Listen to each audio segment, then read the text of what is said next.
बिस्मिल्लाहिर्रहमानिर्रहीम। मैं डॉक्टर तारिक हुसैन हज़ारा media link Khanpur से आप लोगों की खिदमत में हाज़िर हूँ। जैसे आप लोगों को मालूम है कि 19 दिसंबर को KPK के 17 अज़ला में बल्दियाती इंतखाबात होने जा रहे हैं, जिसमें हमारा ज़िला हरीपुर भी शामिल है। तो ज़िला हरीपुर में तहसील खानपुर से कंटेस्ट करने जा रहे हैं मोहम्मद सलीम साहब, जो general councillor village council Khanpur के उम्मीदवार हैं। तो वो आज हमारे स्टूडियो में आए हुए हैं, इनसे बात करते हैं। आपको खुशामदीद कहते हैं हज़ारा मीडिया लिंक खानपुर के ऑफ़िस में।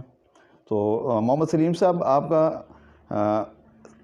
पॉलिटिक्स में आने का मकसद क्या था? आप बल्दियाती इलेक्शन में कैसे है? आपका तो हमने सुना है कि पहले से आप सोशल वर्क में और समाजी खिदमात करते रहे, तो इलेक्शन में आने का मकसद और किससे मुतासिर होकर आप आए?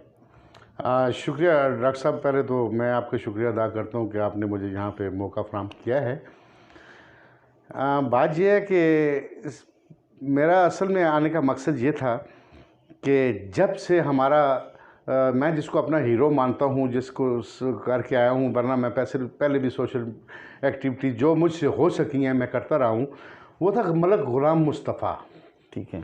मलक ग़ुलाम मुस्तफ़ा के जाने के बाद उसने 48 साल उम्र पाई है और उसने जो हमारे गरीब लोगों को एक शऊर दिया है, उसने गरीब का साथी बना है। तो उसके जाने के बाद हमारा वॉइस ऑफ खानपुर की आवाज़ ख़त्म हो गई थी। अच्छा। तो बहुत सारे दोस्तों ने भी कहा कि यार सलीम, तुम बोल सकते हो, तुम हमारी बात को आगे पहुंचा सकते हो, तो तुम इस पे करो। तो मैं उस वजह से मैं आज इलेक्शन में आया हूँ। तो मलक मुस्तफ़ा तो खैर मैं मलक मुस्तफ़ा नहीं बन सकता, उसने जो शोहरत और इज़्ज़त पाई है, लेकिन मैं कम से कम अगर वो फानूस था तो मैं उसका एक बल्ब बन सकता हूँ। ठीक है। उसकी जो रोशनी फैलाई हुई है, मैं कोशिश करूँगा कि उस रोशनी को लेके आगे चलूँ ताकि हम भी अपनी आवाम की खिदमत कर सकें। अल्हम्दुलिल्लाह मेरा बैकग्राउंड भी सब लोग जानते हैं, मेरे वालिद को जानते हैं। My x record showing clear picture. किसी चीज़ का इंशाअल्लाह ताला कोई मुझे ये ब्लेम नहीं कर सकता कि इसमें ये फॉल्ट था। तो मैं यहाँ पे असल में मलक मुस्तफ़ा के जाने के बाद मैंने ये बेड़ा उठाया है कि मैं अगर अवाम ने मुझे मैंडेट दिया, ठीक है, तो मैं उनकी इंशाअल्लाह आवाज़ बनूँगा।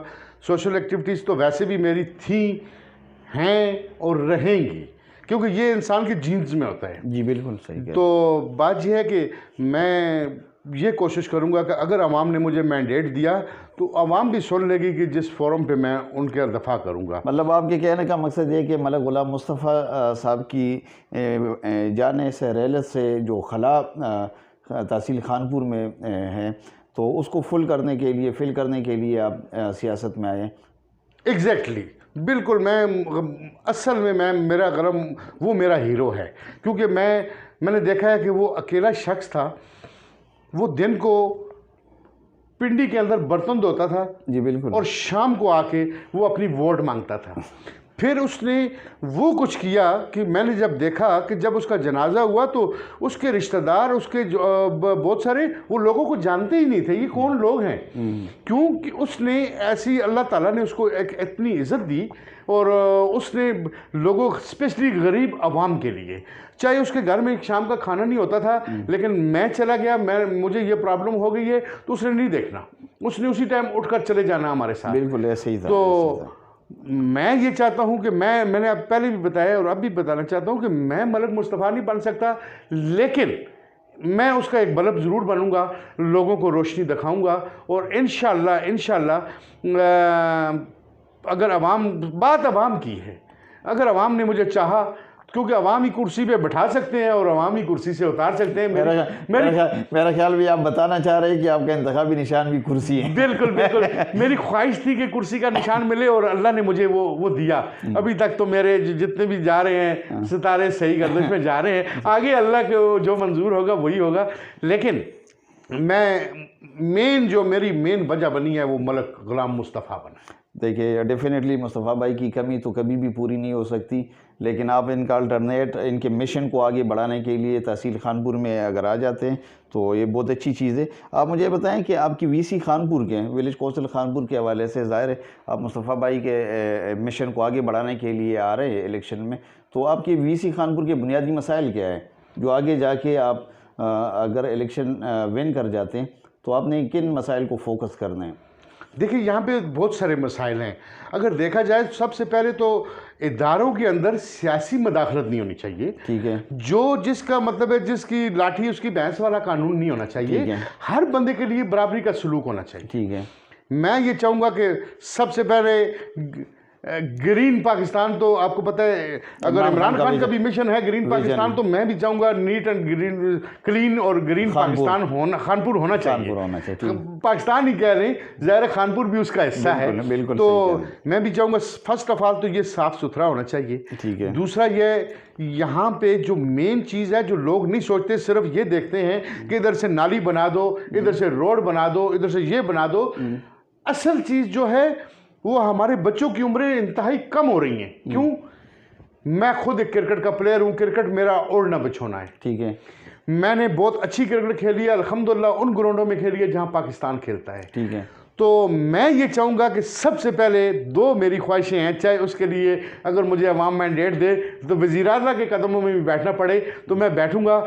एक ख़वातीन के लिए यहाँ पार्क होना चाहिए। ठीक है। ताकि वीक में वो 2 दिन तो कम से कम फ्रेश हो सके, बाहर निकल सके, वॉक कर सके, कुछ मतलब उनको इस तरह की एक्टिविटीज़ हों, उनके बच्चों को खिला सकें।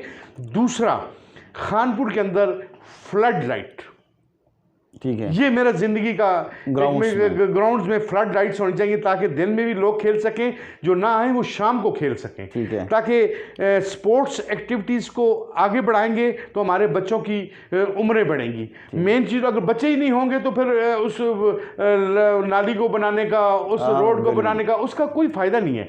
क्योंकि वो कहते हैं ना, जो कौमें अपने ग्राउंड्स को आबाद रखती है ना, उनके हॉस्पिटल वीरान होते हैं। तो मैं इस चीज़ को लेके भी आगे बढ़ा हूँ। मैं थोड़ा सा नाली से ऊपर का सोच रहा हूँ। अच्छा, तो मुझे भाई सलीम साहब ये बताएं कि आपकी तो माशाल्लाह स्पोर्ट्स के हवाले से बड़ी खिदमत हैं इस इलाके में, तो जब आपने इलेक्शन में आने का अनाउंस किया तो यूथ का रिस्पांस आपको कैसे मिला?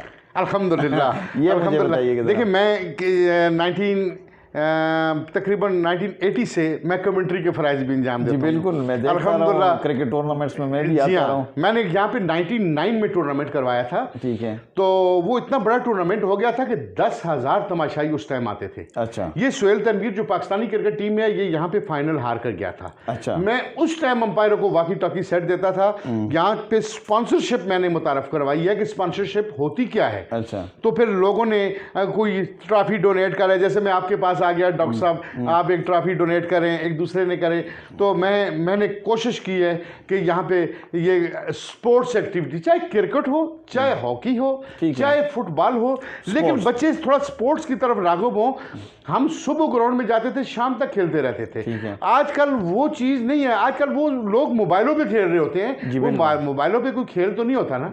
तो मेरी ज़ाती ये कोशिश होगी कि मैं ऊपर की सतह पे किसी की अगर पाँव पड़ना पड़ जाए तो मैं कोशिश करूँगा कि यहाँ पे एक और 2 अच्छे ग्राउंड्स इन बच्चों को मिलें, फुटबॉल का हो, हॉकी का हो। हालांकि ये मेरे मैंडेट से बड़ा है, लेकिन इरादे इंसान के जो ना मजबूत होने चाहिए और सोचना आगे की तरफ चाहिए। ये नहीं कि बिल्कुल बंदा बैकफुट पे चला जाए, क्योंकि मैं क्रिकेट में भी फ्रंट फुट का प्लेयर था। अच्छा, थैंक यू। अच्छा, मुझे आप ये बताएं कि आप इलेक्शन अगर विन कर जाते हैं तो आप किस पार्टी की तरफ, किस पार्टी को ज्वाइन करेंगे? अभी तो आप इंडिपेंडेंटली वो सारे बल्दियाती नुमाइंदे जो है इलेक्शन कंटेस्ट कर रहे हैं, तो आपका रुझान किस तरफ है? सर ऑनेस्टली अगर आप मुझसे पूछते हैं ना, तो मैं उस पार्टी को ज्वाइन करूँगा जो इस आवाम के मसाइल को हल करेगी। ठीक है। जो इस आवाम के मसाइल को, जो इस आवाम के दर्द को समझेगी, मैं उस पार्टी को ज्वाइन करूँगा। जो हमारे मसाइल को समझे, जो हमारी बातों को समझे कि ये क्या कह रहे हैं ये बल्दियाती नुमाइंदे। क्योंकि ग्रास रूट लेवल से मैं अपनी उस सियासत का आगाज़ कर रहा हूँ। ठीक तो है। जब ग्रास रूट लेवल पे आप साफ़ सुथरी क़यादत देंगे तो इंशाल्लाह, वो कहते हैं ना कि लोग बिल्डिंग बनाते हैं तो हमेशा बुनियादें मजबूत होनी चाहिए। जिसकी बुनियादें मजबूत होंगी इंशाल्लाह ताला वो आगे जाकर हमारे बच्चे भी एक अच्छे पॉलिटिशियन बनेंगे, एक इस मुल्क के लिए सोचेंगे, अपनी कौम के लिए सोचेंगे, अपने गाँव के लिए सोचेंगे। तो मेरा तो जहन यही है। अच्छा सलीम साहब, आखिरी सवाल आपसे पूछूंगा, क्या पहले भी आपने कोई इलेक्शन कंटेस्ट किया या पहली दफ़ा आप इलेक्शन में आ रहे हैं? सर जी, मैंने इससे पहले कभी भी ये सोचा नहीं था, लेकिन लास्ट मुस्तफ़ा भाई की वजह से। जी हाँ, ये मुस्तफ़ा साहब की मेहरबानियों की वजह से शायद मैं यहाँ पे आ गया हूँ। अच्छा। लेकिन मैं एक बच्चे को मैंने यहाँ खड़ा किया था। अच्छा। उसका नाम था मोहम्मद यूसुफ। वो अड्डे के ऊपर पकोड़े निकालता था ना। ठीक है। तो पकोड़े निकालता था, तो वो मेरा बड़ा प्यारा बच्चा था। तो वो कहते हैं जी यूसुफ को जब मैंने खड़ा किया, बहुत सारे लोगों ने बातें बनाई। कोई कहता है वो तुम अड्डे में पकोड़े निकालते हो, तुम्हें कौन वोट देगा, तुम्हें ये देगा। तो उसका नाम यूसुफ था, उसका मैंने नारा निकाल दिया। वो नारा मुझे बता दो, मैंने सुना था इस बार पता नहीं यूसुफ सरकार, अब की बार यूसुफ सरकार, और वो विन कर गया था। अब की बार यूसुफ सरकार। तो मेरे एक बंदे हैं, मैं उनका नाम नहीं लेना चाहता, तो वो भी वोटों में इसी तरह काउंसलर थे। तो वो उसको पहाड़ी के ऊपर ले गए। तो उसको बोलते हैं तुम्हें कौन जो है ना वोट देगा, ये सलीम तो तुम्हें ऐसे खड़ा कर रहा है, तुम खराब हो जाओगे, ये हो जाए, तो तुम्हें मैं 10,000 देता हूँ, तो बैठ जाओ। अच्छा। उसने मुझे बोला कि मुझे 10 करोड़ भी दो, तो तब भी मैं नहीं बैठता। ठीक है। उसने आकर मुझे बताया कि चाचू, वो मुझे ये बात बोलते हैं। मैंने उसको बोला बेटा ऐसा करो, तुम जाओ उसके घर पे पैगाम देकर आ जाओ, सिर्फ 30 मई का इंतजार रखो। अच्छा अच्छा, आपको पता चल जाए। जब 30 मई आया तो वो जो कारों वाले थे उनकी 130 थी और इसकी 1250 वोट। अच्छा, माशाल्लाह। तो अल्लाह ने बहुत इज्जत दी उसके बाद, उसको नौकरी मिल गई। मुझे कहता है चाचू अब क्या करूं? मैंने बोला तुम्हारे छोटे छोटे बच्चे हैं, तुम अपने बच्चों का ख्याल करो, बस तुमने जो नारा लगाना था लगा दिया, अल्लाह ने तुम्हें इज्जत बख्शनी थी बख्श दी। तो शायद वही चीज़, शायद अल्लाह हमें भी इज्जत बख्श दे। तो चलें, आपके लिए नेक ख्वाहिशात का इज़हार करते हैं और आपका बहुत शुक्रिया अदा करते हैं कि आप बाज़ार में डीलिंग खानपुर तशरीफ़ लाएँ। बहुत शुक्रिया सर।